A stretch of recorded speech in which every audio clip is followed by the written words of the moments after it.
Hey. Hi. Hello. Welcome back, Misfits, and welcome back to a new episode. Today, we're going to talk about the prophets.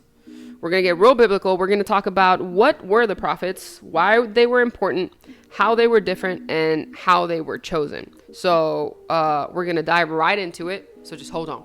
Right. So what is a prophet? Many of us might initially think of a prophet as someone who is like a fortune teller or like tries to tell you, hey, this is what's going to happen to you. But in a biblical sense, it's more than that. So prophet in Hebrew comes from Navi. It's like the letters Navi, which translates to being open. So it means as in you're waiting to be filled. So it translates to the prophets being open to what God had for them, the word that God had for them, and then they had to go out and like pour out that word that they received to whoever their audience was, whoever needed that prophecy. So when the Bible mentions a prophet, it means either an individual who speaks on God's behalf, and it also means, the book of the Bible in the Old Testament that had to do with prophecy. So a prophet is called by God and is filled with God's Spirit. So when a prophet is speaking on behalf of God, it can be by sharing a vision or simply calling people to remember their allegiance to God and His Word, kind of like bringing them back to where they need to be. Do note that when someone is prophesying, it is that person being used by God to communicate what God's vision is for them, for their life in that particular situation. So it's not the person's kind of point of view. It's always God, working through them. Right, because they're predicting the future basically, but it's the future that God would like for you to have. Mm-hmm. But you still have to decide to partner with Him in order to achieve that vision. Yeah, you have to accept and be willing to obey. Yes, because you could get prophesied over and be like, nah, I'm good. Yeah, that sounds good. But I don't really want to do that. Nah. Yeah. Yeah. Exactly. So being obedient and actually following what that prophecy is part of that. So just know it's coming from God and not the individual person. Something else to note is that there were some characters in the Bible who received or spoke prophetic word, but the Bible doesn't necessarily call them prophets. So there were people like Moses who got prophetic word, but the Bible doesn't necessarily call Moses a prophet. So I hope that makes sense. Like there's some differentiation from what we're talking about to people who were known as prophets and people who received prophecy. Like they weren't all, I guess, named the same. The Bible also speaks about false prophets, in which these are individuals who claim to speak from God, but really they are not. So when there's obviously false prophets wouldn't be speaking the word of God. So that's how you would know the difference. It's right. Really in that case, it is that person. Right. Prophesying and they're over trying you and trying to give their own message. Holy and biblical, and it's just like, nah, where did you get this from? Yeah. Right. Yeah. Yeah. Wrong word. Prophets had the responsibility of holding people accountable to God, so they would do this through the ministry of prophecy. And prophecy in the Bible came from various ways, whether it's dreams, poetry, sermons, and there was even an instance in Isaiah for dramatic physical stunts, so it had it all types of prophecies. And like we mentioned earlier, it can easily be thought of that prophets focus on the future, but they do speak to the past, the present, and the future. So when a prophet was speaking of the past, they do focus a lot on how God brought the Israelites out of Egypt. So because this isn't, the prophets are in the Old Testament, it would call back a lot of times like, hey, remember how we brought you out? Remember how you were slaves and now you're not? Those good reminders. Yeah, yes. Those reminders. So focusing on the past, a lot of it focus on that, like just giving them that, reminder of where they were coming from. When they spoke about the present, they'll point out kind of like, hey, look, what you've been doing has brought you to this place. Hey, this is how you've now kind of turned against God, or this is how you moved away from Him. So kind of showing them like, this is your situation now, and it's not looking good, And then that usually led to, hey, you need to make a change for the future. So that's where the prophecy for the future came in. And so for future prophecies, normally fell into a few different general categories. So it was usually God's judgment of Israel. So kind of letting them know this is what's going to happen to you. God's restoration of Israel, like how he was going to help them and redeem them from that. God's judgment on the nation, so not necessarily just the Israelites, but, you know, others around. And same, God's restoration of the nations. And then also letting them know, hey, if you repent, then God can relent, and he'll, you know, like you can choose to obey and do what he's asking you to, and these things won't happen to you, right. or things can look different Yes. than how they're looking right now. Exactly. Kind of thing. It can get better. Right. Yes. So the prophets that we are going to focus on refer to groups of books in the Bible from the Old Testament. There are 5 books considered major prophets, and these include Isaiah, Jeremiah, Lamentations, Ezekiel, and Daniel. There are 12 books considered minor prophets. These include Hosea, Joel, Amos, Obadiah, Jonah, Micah, Nahum, Habakkuk, Zephaniah, Haggai, Zechariah, and Malachi. Here's a good list of baby names as well. Yes. For anyone looking. Also, hey, if you're pregnant, pick one of those. Yeah, I'm sure half of those have not been used in the last century. No. So, hey, they're up for grabs. You want a unique name? Look at the minor prophets. Yes, exactly. And that's where we're going to leave today's episode. No. This is our nugget of the day. All right. So major prophets and minor prophets. Keep in mind that there is no difference between major and minor as far as importance or prophecies. The reason they're distinguished as major and minor is simply in the length of the prophecy recorded. So depending on the length of the actual book is what was major or minor. Right. If so that like, makes sense. If you look at Isaiah, he's got like 50-something chapters. Yes. You look at Joel, it's like 3 or 4, I think. Yes. So, and I literally read Obadiah the other day. It's 1. Yeah. That's it. Exactly. That's all you get. So they're, short, meaning yes. That's why they're minor. Right. Not because they were less important. Right. We don't have what's the word?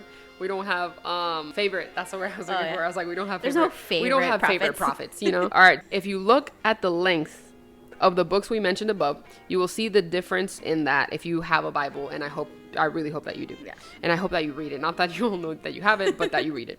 But if you look into these books, you'll see what we mean. That one has 5 pages, the other has 2 pages, and then that's how you can. The other has that's how you like can 40, make the 50 difference. pages. Yeah. So these prophets were not professional in that they didn't earn a living by being prophetic. God called them for these special words or messages that they were giving, some to individuals, some to nations, some to specific people, and some of them were priests, shepherds, or had some sort of other job. It wasn't like being a prophet was your job. You were Right. just like a regular Joe. And God called there you was and, no like- regular Jane, unfortunately. It was just Joe's. And God called you to give these I'm people sure a there message. were. We just didn't have any record of it. Yes, that's true. We're going to stick to the Joes for now. We're going to stick to the Joes because we're not going to that's who we start know. adding chapters to the Bible. Prophet Jane.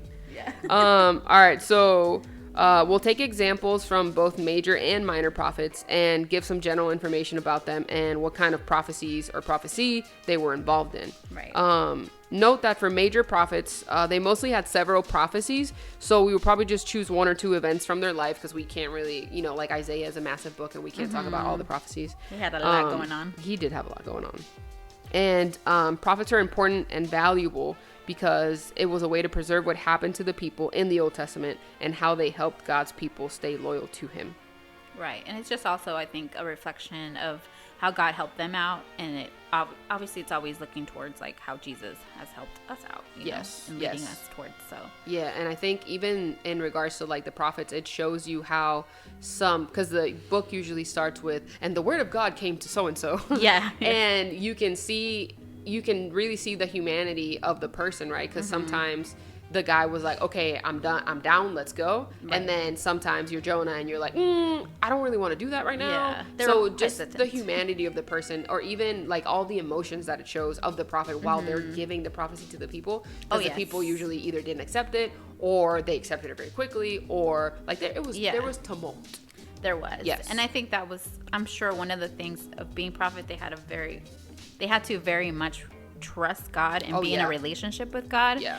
Because here they are, they're the voice box going to these people, and it's not good news. Like they're not going to be like, hey, y'all are all millionaires now. Like it was like, y'all are terrible, y'all are wicked, y'all are, have He straight told away. me to tell you you're gonna die. Yeah, like all your kids And are gonna like, die. Who is you? Who is you? All your cattle are gonna die. Like, Right. I don't know, all sorts Right. of things. Like always, you know, like bad things that were Yes. gonna happen to them. But in the same way, even though their future looked very grim, the reason there were these prophets was because God wanted them to trying to turn help from you. that. Like, Yes. I don't want y'all to die. I don't Right. want your families to die. I don't want you to be cursed and wicked. And that's where you see, you know, just God's grace. God's mercy. Even back then when it was under the law, like Yeah. he just always was there to help Yes. his people. So Yes, and that's what I find just reading the Old Testament, where it's just the same story over and over and over again, because you at some point you start anticipating it, right? So I was reading something and I was like, they're bad, judgment, They're not doing well right and I was now. like, all right, it's coming, the redemption is coming. And then you flip to the last page and they were redeemed, gave them all the Right. cattle, gave them all the gifts, and then something about wine, and everything was great. everything was like, great. Yeah. he's so good. Yeah. He's so Yeah. good. And it's It's crazy great. because it's kind of like what I told you earlier, off mic. But when you're talking Off the record. off the record. But when you're reading a lot of these like Old Testament books, like I mean, God's like showing and speaking to his people and saying like, if you do this, this is gonna happen to you, and it's very rigid, right? Like it's very law, and you have to Yes. like sacrifice a goat and sacrifice an ox and all these different things. Do If the not, you sackcloth die. and shave your head and do the Yeah, whole thing. so all these, I mean, we won't go into those, but what I'm saying is you read a lot of that and you're like, whoa, like this is intense, and like I can't do anything wrong. And then you read these stories and you're like, man, they're just gonna all die. They're terrible people. Like Yeah. God's gonna punish them. You know, there's gonna be no Israelites left because Right. they're just terrible. And then here's God's hand, like all the time. Every time. And you're like, oh no, God's merciful. He's still God's there. awesome. Yeah. Like even though there's all this law, like he Yes. still wants the best for them, Right. and he's still like giving them away, which Yes. is just a reflection of what Jesus came and did Yes. for us as well. Yes. And thank God. Yes, thank Thank God. God. It's a beautiful picture. It's a beautiful picture. So we hope you enjoyed that. That was just a brief overview of the major and minor prophets. And again, major and minor just refer to the length of the books, not one was more important than the other. Right. So we hope that you learned something today. We hope that if you haven't, you know, there might be some New Testament people listening to us. And if you haven't read anything in the Old Testament, maybe today's the day. Yeah. Right? Whenever you're listening to us, it's the right Like, time. okay, prophets. Yeah, I go hear ahead, ya. go ahead. Listen, Obadiah is a short one. All right, I recently read that. That's why I keep one saying chapter. it. Yeah, just go ahead and dive into that. Also, something that we did want to mention, we wanted to say that there is a resource called the Bible Project on YouTube. Yes. And they have really short, like 10, 15-minute videos about different books of the Bible, prophets specifically. Like if you want to see the life or the story of any of these prophets, they have YouTube videos on it. So that's a resource. We're definitely going to link it in the show notes as well. But we just wanted to mention that. And we hope that this provided value to you. Next week, we're going to jump into one of the minor prophets, and it's one of the faves, right? Right. Jonah. It's well known. It's well known. You know, people do be knowing Jonah and the Yeah. whale. So we're going to dig into that next week. So we're going to tell you a little bit more about how the whale, if you don't know. We're gonna, if you do, it's a good refresher for you. Right, Because you're I like, was having this conversation today, and I was like, you know what? I'm trying to think back before I was Bible reading Fran, right, and Christian Fran. I knew about Jonah and I knew about the whale. I didn't know anything else. I didn't know what this man was doing. I didn't know why he was in the whale. I didn't know how many days he was in the whale. I Did didn't he know anything. voluntarily go in there? So if you are me, we're going to answer all of your questions next week. Or if it's been a minute and you're like, how did Jonah get in this situation? We will tell you. We're about to tell you. So we hope you enjoyed it. As always, this is Fran. This is Yadi. We are the Midtown Misfits, and we will see you next week. Bye. Peace.